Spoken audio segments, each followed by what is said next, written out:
Hello दोस्तों, आप लोग देख सकते हैं कि बिहार तकनीकी सेवा आयोग की तरफ से आईटीआई में अनुदेशक के लिए विज्ञापन जारी किया है, जो कि अलग अलग व्यवसायिक कोर्स के लिए अलग अलग नियुक्ति दिया गया है, विज्ञापन दिया गया है।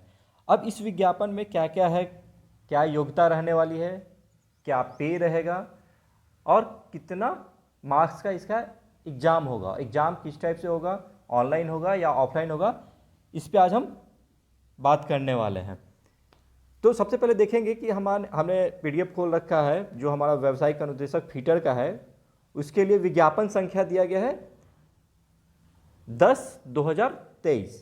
अब इसमें क्या है कि इसमें जो मिनिमम पोस्टेज है, जो हमारा कितना पोस्ट रहने वाला है, क्या हमारा इसका योग्यता रहने वाला है और क्या इसका वेतनमान रहने वाला है, उसके बारे में देखेंगे। और सबसे पहले ये देख लेते हैं कि आप लोग को जैसे पता ही हो गया होगा कि जो हमारा इसका एग्ज़ाम डेट, एप्लीकेशन डेट रहने वाला है, वो रहने वाला है हमारा 23/5/2023 से 22/6/2023 को। ये फॉर्म हम लोग ऑनलाइन माध्यम से अप्लाई कर सकते हैं। अब उसके बाद देखेंगे कि जो हमारा इसका ग्रेड पे है, वो ग्रेड पे हमारा 4200 ग्रेड पे एक है, जो कि आईटीआई लेवल में सबसे ज़्यादा है। आईटीआई करने वाले के लिए 4200 ग्रेड पे की नौकरी बहुत ही मायने रखती है, क्योंकि और कोई ऐसा पोस्ट नहीं है जिसमें कि आपको 4200 ग्रेड पे आईटीआई लेवल में देखने को मिले। तो इसमें देखेंगे कि मिनिमम योग्यता क्या है। तो इसमें सबसे पहले तो आपके पास आईटीआई प्लस अनुभव चाहिए। देखिए, वाइट आईटीआई फीटर व्यवसाय में राष्ट्रीय शिक्षित प्रमाण पत्र और अनुभव के रूप में 3 साल का किसी भी उद्योग या संस्थान से आपका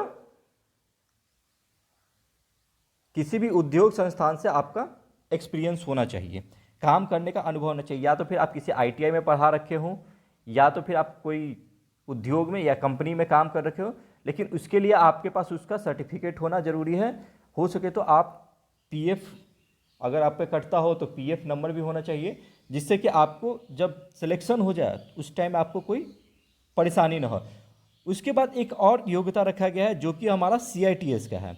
सीआईटीएस के लिए ये योग्यता अभी तत्कालिक रखा गया है। अगर आपके पास सीआईटीएस नहीं है तभी भी आप एप्लीकेशन के लिए एलिजिबल हैं, बट उस कंडीशन में आप क्या होगा कि आपको एक बार मौका दिया जाएगा पास करने की। जैसे देखिए, यहाँ नोट में लिखा हुआ है कि वैसे अभ्यर्थी जो विभिन्न व्यवसायों के लिए यथाविध अधिमान अर्हता नहीं रखते हैं, वो भी नियुक्ति होती आवेदन कर सकते हैं, परंतु उनका चयन हो जाने के बाद कार्यभार ग्रहण करने के तिथि से 3 वर्ष के अंदर व्यवसाय सीआईटीएस कोर्स पूरा होना चाहिए। यानी कि ये कहने का है कि आपके पास सीआईटीएस नहीं है फिर भी आप एप्लीकेशन कर सकते हैं, बट आपको क्या है कि ये 3 साल के अंदर में, जो आप जैसे आपका सिलेक्शन हो जाता है तो उसके 3 साल बाद, ये नहीं कि अभी एप्लीकेशन से, अगर आपका सिलेक्शन हो जाता है, ज्वाइन कर लेते हैं, आप काम करना शुरू कर देते हैं, उसके 3 साल बाद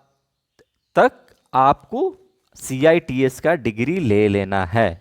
ये सीआईटीएस की डिग्री आपको गवर्नमेंट की तरफ से करवाई जाएगी, उसके लिए आपको टेंशन नहीं लेना है, बट आप इसके लिए मेंटली प्रिपेयर रहेंगे कि आपको सीआईटीएस के प्रमाण पत्र लेना ही पड़ेगा। अगर ऐसा नहीं करते हैं तो आपकी सेवा समाप्ति पे विचार कर सकती है। देखिए, यहाँ पहले वेतन विधि अनुमान नहीं होगा तथा सरकार उसकी सेवा समाप्ति पे विचार करेगा।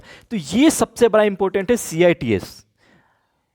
अदर स्टेट में क्या है कि सीआईटीएस कंपलसरी किया था, बट बिहार ने आपको एक छूट दिया है जिसमें कि आप सीआईटीएस नहीं भी किए हैं तो एप्लीकेशन कर सकते हैं, बट आप आगे 3 साल बाद सीआईटीएस को कंप्लीट करना होगा।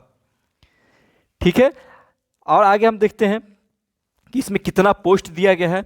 तो हमने बात कर रहे हैं फीटर के लिए, तो उसमें क्या है कि देखिए, बिहार में सबसे पहले 35% गर्ल्स रिजर्वेशन फिक्स्ड है। अगर गर्ल्स हैं तो ये आपको नौकरी बहुत ही आसानी से मिल सकता है, थोड़ा सा आप मेहनत कीजिएगा, आपको इजीली नौकरी मिल सकता है। तो इसमें कितना कितना पोस्ट किसके लिए दिया गया है तो ये आप यहाँ से देख सकते हैं। अगर हम एक एक करके बताएंगे तो वीडियो लंबा हो जाएगा और आपको भी मज़ा नहीं आएगा, तो फटाफट देख लेते हैं कि कितना है। तो टोटल हमारा है 105 पोस्ट, और जो हमारा लड़कियों के लिए दिया गया है वो 105 में 32 है। यानी कि अगर हम लोग मेल कैंडिडेट के लिए देखेंगे तो टोटल कितना बचेगा, 105 माइनस 32, ठीक है, 105 माइनस 32 पोस्ट बचेगा, तो कितना हो जाएगा 73 पोस्ट आपके लिए रिजर्व्ड है। अब इसमें हमारा कैटेगरी के लिए अलग अलग दिया हुआ है यहां पे, उसको बाद में देख लेंगे हम लोग। आगे देखते हैं आगे क्या दिया हुआ है इसमें।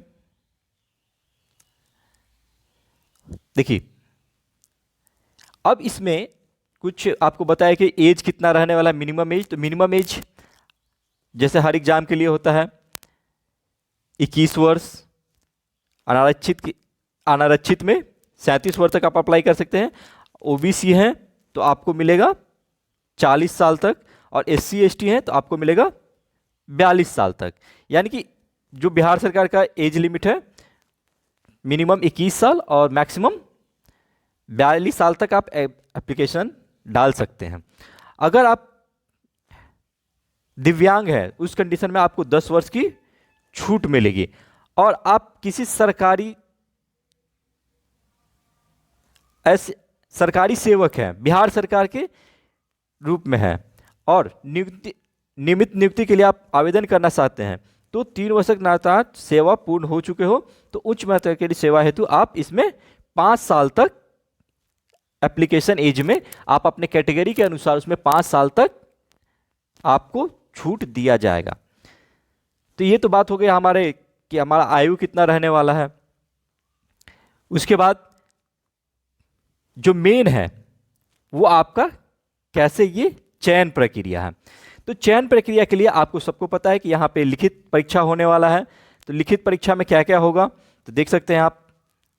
सबसे पहले ये 100 मार्क्स का एग्जामिनेशन होगा जिसमें कि 80 मार्क्स आपका कार्य क्षेत्र से होगा। कार्य क्षेत्र कहने का मतलब कि जो आईटीआई का सिलेबस होगा उसमें से आपको 80 मार्क्स का एग्जाम होगा, और 20 मार्क्स का आपका समान अध्ययन होगा जिसमें कि जीएस, साइंस कुछ भी आपको पूछ सकता है, मैथ्स, रीजनिंग कुछ भी आपको पूछ सकता है, उस टाइप का क्वेश्चन 20 क्वेश्चन रहेगा, और 80 क्वेश्चन आपका कार्य क्षेत्र से रहेगा। अब ये आपका 80 क्वेश्चन कार्य क्षेत्र का सिलेबस क्या होगा उसका डिटेल में हम आपको बाद में वीडियो बना के दे देंगे कि उसका सिलेबस क्या रहने वाला है, क्योंकि इसमें बताना भी मुश्किल है। बट एक शॉर्ट में बता देते हैं कि जो आपका आईटीआई का सिलेबस होता है, जो डीजीटी देता है, डीजीटी ने जो सिलेबस जारी करता है उसके लिए जो सिलेबस होगा वही हमारा आईटीआई इसमें एग्जाम में सिलेबस रहेगा। अब उसके बाद ये एग्जाम ऑनलाइन होने वाला है या फिर ऑफलाइन होने वाला है। तो देखिए यहां पे अभी तक तो ये बताया गया है कि ये उक्त परीक्षा एक से अधिक पालियों में कंप्यूटर बेस्ड के माध्यम से किया जा सकता है, ठीक है। तो ये एग्जाम आपको ऑनलाइन मोड में होने वाला है, ठीक है। और अगर एक से ज्यादा पाली में होगा, एक से ज्यादा शिफ्ट में एग्जाम होते हैं तो उस कंडीशन में इसमें नॉर्मलाइजेशन भी अपनाया जाएगा। देखिए यहां पे क्लियरली मेंशन किया गया है कि आपको नॉर्मलाइजेशन भी किया जाएगा, और हो सके तो अगर एप्लीकेंट ज्यादा होता है तो एक से ज्यादा शिफ्ट में अप्लाई कर सकते हैं। और इसके लिए आप सबसे ये तो हमारी बात हो गई। उसके बाद हम लोग देखेंगे कि इसमें हमारा मार्किंग स्कीम क्या है। तो सबसे पहले 1 नंबर का एक क्वेश्चन होगा, और उसमें से अगर आप लोग गलती करते हैं तो उसके लिए 0.25 मार्क्स कट कर लिया जाएगा। यानी कि आप लोग 4 क्वेश्चन सही करते हैं और 1 क्वेश्चन गलती करते हैं, ठीक है। टोटल 5 क्वेश्चन में 4 क्वेश्चन सही करते हैं, 1 क्वेश्चन गलती करते हैं तो आपको टोटल मार्क्स 4 मिलेगा, ठीक है। यानी कि 4 गलती पे 1 क्वेश्चन आपका गलत माना जाएगा, ठीक है। ये तो आपका। उसके बाद देखेंगे हम लोग कि जो लोग पहले से कार्यरत हैं उनके लिए कुछ अलग से मार्क्स प्रोवाइड किया गया है। तो देखिए ये 80 मार्क्स का एग्जाम को कंसीडर किया जाएगा 50% के टर्म में। जैसे आप लोग रिटर्न पेपर में 80 में से 40 नंबर लाते हैं, ठीक है। तो जो मेरिट लिस्ट बनेगा तो इस 40 में का 40 को 20 के टर्म में रिड्यूस कर दिया जाएगा, यानी कि 50% वेटेज कंसीडर होगा आपका एग्जामिनेशन का। उसके बाद जो आपने CITS प्रमाण पत्र जारी किया है, ठीक है। जो ITI प्रमाण पत्र में आपका जो मार्क है उसका 20% मार्क्स 20% के टर्म में लिया जाएगा, 20 के टर्म में लिया जाएगा, ठीक है। उसके बाद जो CITS कर रखे हैं उस कंडीशन में वो जो उसका मार्क्स होगा CITS का, उसका 30% मार्क्स लिया जाएगा, ठीक है। और जो लोग पहले से ITI में काम कर रहे हैं उनको नियमित होने के लिए, ताकि वो कुछ प्रेफरेंस मिल सके, वो 1 साल के अनुभव का 5 नंबर दिया गया, यानी कि टोटल 25 मार्क्स दिया गया उनको। तो इस हिसाब से जो हम लोग का जो मेरिट लिस्ट बनेगा उस कंडीशन में हम लोग अब बात करते हैं, जो मेरिट लिस्ट बनेगा वो हमारा बनेगा मेरिट लिस्ट कितने में, तो ये 125 में बनेगा, ये आपको 125 में बनेगा। और उसका कंसिडरेशन कैसे होगा, कैसे कैसे हमारा इसको लिया जाएगा, तो सबसे पहले 50 अंक आपका रिटेन पेपर का, 20 अंक दिया जाएगा आपको ITI का मार्क्स का, 30 अंक दिया जाएगा आपको जो आपका CITS कर रखे हैं। जिनके पास CITS का डिग्री है उनको यहाँ पे बेनिफिट होने वाला है, क्योंकि उनको अगर रिटेन में कम आता है और CITS किए हुए हैं तो उनको 30% एक्स्ट्रा मार्क्स मिल जाएगा, उनके जो मार्कशीट होंगे जितना मार्क्स आए होंगे उसको 30%। उसके बाद आपका है 25% मार्क्स आपको, 25 मार्क आपको एक्सपीरियंस का मिल जाएगा। यानी कि जो फ्रेश कैंडिडेट है उनके लिए थोड़ा सा मुश्किल हो सकता है, लेकिन आपको हिम्मत हारना नहीं है, आप ज़बरदस्त तैयारी कीजिएगा, हम आपके साथ हैं, हम आपको तैयारी भी करवाएंगे।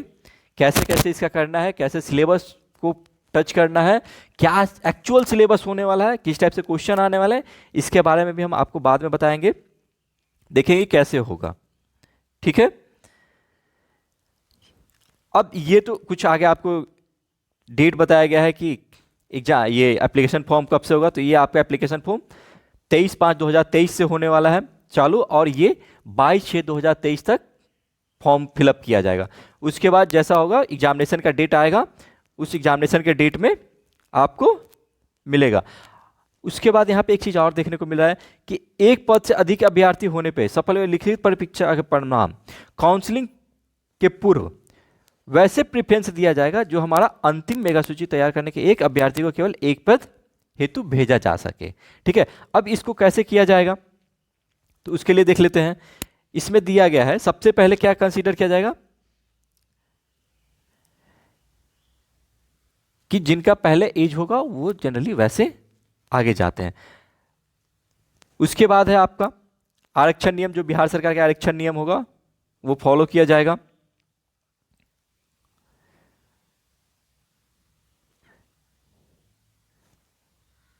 उसके बाद हम देखेंगे कि आपको और आगे क्या क्या इसमें, तो नेक्स्ट पेज पे देखेंगे, तो नेक्स्ट पेज के लिए आप लोग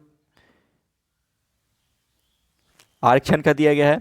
अब कितना एग्जामिनेशन शुल्क होने वाला है इसके बारे में बात करेंगे। 5वां पॉइंट जो है हमारा आवेदन शुल्क के बारे में कि कितना आवेदन शुल्क होने वाला है, तो ये 600 रुपया जो समान वर्ग है और BC है, EBC है या फिर EWS के लिए है, ठीक है, ये 600 रहेगा। उसके बाद जो SC ST हैं उनके लिए, जो बिहार के SC ST हैं उनके लिए 150 रुपया होगा। उसके बाद जो SC ST महिला वर्ग में है जो बिहार के हैं उनको 150 रुपया लगेगा, और जो अदर्स राज्य की महिला है या फिर पुरुष है या फिर कोई भी है वो जनरल में काउंट होते हुए 600 का एप्लीकेशन फॉर्म जमा करना होगा। और यहां पे एक चीज है कि अगर आप एक से ज्यादा व्यवसायिक में एलिजिबल हैं तो उस कंडीशन में आपको अलग अलग फॉर्म जमा करना पड़ेगा। ये एकदम याद रखिएगा, यहां पे कंफ्यूज नहीं होना है। अगर आपके पास कोई और भी पोस्ट के लिए एलिजिबल होते हैं उस कंडीशन में आपको अलग अलग फॉर्म जमा करना होगा। आगे देखते हैं।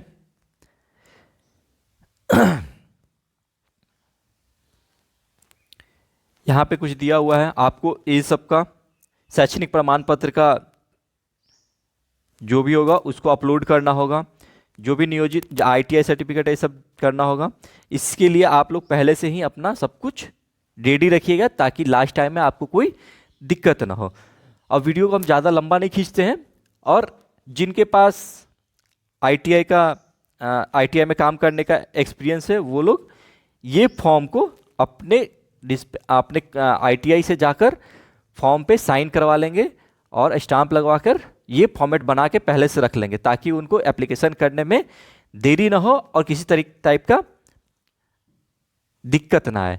तो यहीं पे आज वीडियो बंद करते हैं इस वीडियो को। और आपको कोई भी दिक्कत होता है तो आप कमेंट में कमेंट कर सकते हैं, उसका मैं आपको रिप्लाई कर दूंगा, जिससे कि आपको कोई प्रॉब्लम हो तो आसानी से सॉल्यूशन मिल सके। धन्यवाद।